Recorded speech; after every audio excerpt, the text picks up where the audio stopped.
Alright, here we are, live at beautiful Fenway Park. Well, we're not there, but someone is. And the Red Sox are wrapping up their three-game series with the Nationals with a chance to sweep them. It is 2-2 as we begin the third inning here. And obviously the Red Sox are off to a surprising start. And the Washington Nationals, well, they're playing a lot like last year's Red Sox. As the batter here pops it up, and Mookie Betts with the catch, 1 out already. So Wade Miley's on the mound today. Didn't see the beginning of this game. I know he gave up a couple runs, obviously. So, I mean, with Wade Miley, this is just me, my opinion. I'm fairly forgiving with Wade Miley. You know, there are a couple pitchers on this staff I expect a lot from. There are some that, you could go either way. But I feel like Wade Miley's one of those acquisitions you kind of wait and see. You see what you have. Could be a good starter, might be a bottom of the rotation starter. I mean, that's what they kind of got him to be. So, you'd like to see him dominate, but if it doesn't happen, again, I'm not going to get as mad as I would if it was Clay Buchholz or even Rick Porcello, because, Wade Miley wasn't brought here to be the ace. So, you got Wade Miley keeping him in the game, only 2 runs, third inning. With the Red Sox offense the way it's been lately, they can fall behind by a couple runs and still be in the game, as he deals strike 1 there. So, again, I just realized it's Jackie Robinson Day, so everyone's wearing number 42, so it's going to be very hard for me to remember who's who, because I usually go by the numbers. Of course, they're not all Jackie Robinson. As the count goes to 1-2, he does have 51 pitches, I just noticed that in the third inning, which normally wouldn't be too big of a deal, but as far as I can tell with Wade Miley, they're being conservative with his pitch count, because he used to be a reliever last year before briefly going over as a starter, so I don't know if you'll see him throw as many pitches as your usual starter who would throw over 100. He might cap out at 90 or something. But either way, it's 2-2. The Red Sox just got the 2 runs back in the last inning, and they're going to try and hold Washington at bay here. Now, I don't know much about the Nationals, obviously. I just know in these few games their fielding has been horrible. I assume their hitting's still pretty decent, as this guy hits one pretty well and gone. Never mind then, their hitting's pretty good. Number 42, as it would be, for the Nationals, hitting a home run. And the Nationals are now up 3-2. See how quickly that can change? I swear, nothing good happens when I record. If the Red Sox are batting, nothing happens. If the other team is batting, everything happens, as Ian Desmond was the batter there. Picks up his home run there, the first of the season for him. Wade Miley, not a terrible pitch, low in the zone. Again, 3 runs so far. Hopefully that's all he gives up, but we'll see. As I mentioned, these live reactions, things can change in a hurry, so with 1 out already, and ball 1 to, I believe that's Jason Worth. I'm not sure. I didn't get a good look. But, anything could happen. So the Red Sox could fall behind more here. They could get out of the inning. I guess that's the beauty of baseball. So it's 2-0 right now to number 42, which, wouldn't you know, it is everybody right now. I think that's Jason Worth. See, this is how much I know about baseball other than the Red Sox. Wade Miley throwing it everywhere but the strike zone, bordering the zone with 3 different pitches. Hey, it's Jason Worth, 0 for 8 on the season. Well, let's try to make him 0 for 9. As Wade Miley deals yet again 3-0. That one was a strike, and it's past Bogaerts. What a shock. Into left field. All right, so not exactly the best start to the inning. He gets 1 quick out and then gives up 2 hits, including the home run. Bogaerts doing what he does best and moving near a ball. I still don't like Bogaerts. Those of you who followed my channel last year know from my top 5 most hated Red Sox players that, Bogaerts is right up there. Typical Bogaerts. Number 42 for today, but still making his usual share of attempts at balls at shortstop. Now, Bryce Harper is 1 for 1 today. He has an RBI double. Not much can be said about Bryce Harper that hasn't been said already. He is a good young hitter. There's a lot of upside there. Obviously, hasn't had too much of an opportunity in the playoffs. Last year, the Nationals made it and lost in the first round. But it wasn't because of Bryce Harper. He had a pretty good series, so this year, the expectations are higher for Washington, I would imagine, so Bryce Harper will be part of that offense if they, want to make a deep playoff run. They have the pitching, so, a lot's going to be on Bryce Harper and a few of those Nationals hitters to keep them in the playoff race and ultimately try and win the pennant. But right now, we're a long way from that. It's only the 9th game of the season here. Red Sox are 6-2. Actually, for the Nationals, they're 2-7. They've already played 9 games, so they're trying to salvage the last game of this series in Fenway Park as Wade Miley's pitch count climbs to 60. Not throwing too many strikes either, because that one's 3-1 now, the count. So if he does throw a strike, let's hope it's not down the middle of the plate, because that doesn't seem to end well for anybody now, does it?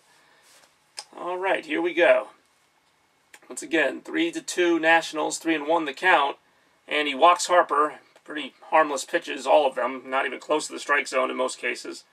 So Wade Miley not really doing much. Kind of just walking everybody. Or giving up a home run or a hit. This is why I shouldn't turn the camera on. You know, I'm sure there's something to this.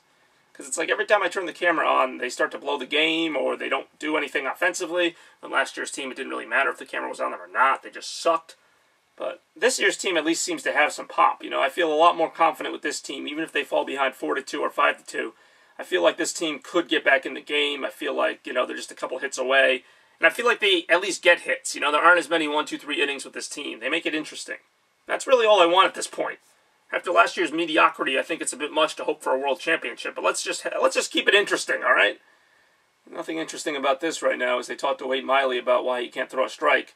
The umpire's coming out and saying, yeah, we know he can't throw a strike. Let's just get back to baseball. So here we go. Getting back into the at-bat here, or the next at-bat, rather. He's already walked at least one that I've seen. And here we go.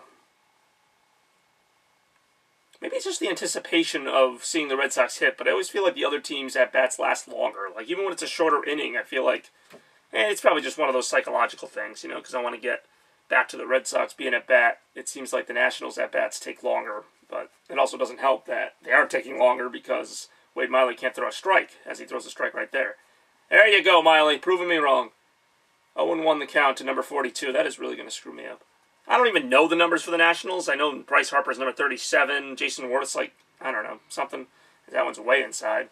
So, I mean, I don't know the numbers for the Nationals. I obviously know the ones for the Red Sox. I believe Miley's number 22. I mean, I know plenty of numbers on the Red Sox. I know numbers on the Yankees and teams that they play a lot, but I don't see the Nationals very often. I know their players. I don't know their numbers, other than Bryce Harper, who's number 37, and maybe a couple others. Wait, Strasburg 37. Somebody's something. Somebody's in the 30s there. I think they're both in the 30s. They're not 30. Bryce Harper's like 20, but anyway. I don't really know much about this team, the Nationals. I know Jason Worth's on second, Bryce Harper's on first. You see, I already forgot the name of this guy because he's wearing number 42. Another strike. They're all, another ball rather. They're all really low balls. You know, like, I guess that's okay considering he's a sinker ball pitcher. Maybe the ball's just sinking too much. It's better than leaving them up, which I hope he doesn't try to overcompensate, you know, try to throw it higher, and then it sinks right into the sweet spot there. That one's really low. Ball 3. I mean, they're all almost in the same spot, and you don't want to load the bases here with one out. I mean, maybe you do. I don't really get the Red Sox sometimes. I mean, they left Clay Buchholz in a game that he gave up 7 runs in. After 1 inning, gave up 7 runs. They left him in for like another 4 innings. He gave up another few runs, but, you know, this strategy, maybe I just don't get it. Wow, that wasn't even close. That ball skips over to the on-deck circle, and, yeah, bases are loaded now with 1 out. Wade Miley can't find the strike zone. I think he can find it, he just can't throw a ball into it. I think that's kind of the problem here. Finally, the old bullpen phone getting to use. Now, what is with the bullpen phone?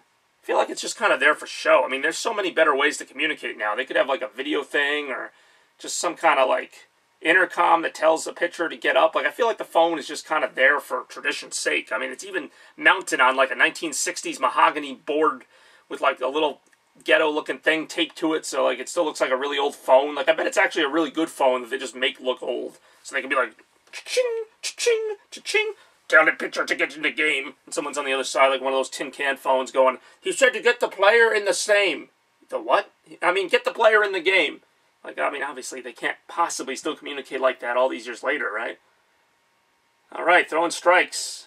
See what happens when you actually throw strikes? You might actually get outs. I mean, I'm not a pitcher. I'm not a pitching coach. I'm not a pitcher, but I hear the goal, at the very least, is to throw strikes, quality strikes. At the very least, just hit the stinking box. Be within the box. The umpires aren't that good at recognizing strikes, so you can probably throw one up there or down there, and the umpire will still say it's a strike. So, I mean, you got that. All right, another decent pitch. Just fouled it off. So we're 0-2 here, and I apologize, this inning is taking a while. Wade Miley not giving us much to celebrate here, as he's already given up 3 runs. Got the bases loaded, 3 walks to go along with those 3 runs. And again, 71 pitches, only about maybe half of them are strikes. So let's see what he does here. We're going to stick with it for at least another out or 2, assuming he lasts that long. Let's hope he does. Don't worry, Miley, you could probably give up another 8 runs. You'll be doing better than Buchholz. And that is high, so I guess I spoke too soon there. Trying something different there. The way too high strike, maybe hoping for a swing. I don't know. I mean, they're not swinging at the low stuff. I don't think they're going to swing at the high stuff either. I think the key here, Miley, is to throw something near a strike. You know, like I was saying, even if it's not a perfect strike, you got the umpires. They'll help you out.